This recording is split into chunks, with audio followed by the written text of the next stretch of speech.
আল্লাহ হায়াত রাখে সেই কদিন আমি হেলিকপ্টার আমি জীবনযাপন করবো, আমি আর চালাই যাবো ইনশাল্লাহ। আসলে এখন যুগের পরিবর্তন, মানুষ এখন কোথাও যেতে গেলে, শপিং করতে গেলে, শ্বশুর বাড়ি গেলে, কোনো আত্মীয় স্বজনের বাড়ি গেলে মোটরসাইকেল, প্রাইভেট কার কিংবা ভ্যান এবং বিভিন্ন রকম যানবাহন উঠছে, তাতে চলে যায়।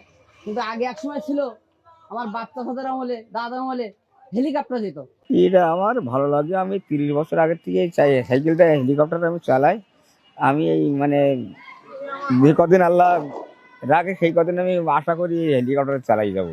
আগে ছোটবেলায় যখন নানা বাড়িতে আমি বায়না ধরতাম, আমরা জানতাম হয়তো গাড়ি দিয়ে যাবো, কিন্তু আমার বাচ্চারা বলতো এই থাক, তোর হেলিকপ্টার একটু নিয়ে যাবেন। আমরা মনে করতাম হেলিকপ্টার উড়ে আসবো, হেলিকপ্টার বললাম দেখি না, সাইকেলের পিছনে যে গদি বান্ধা, তখন ওই দিন নামছিল হেলিকপ্টার।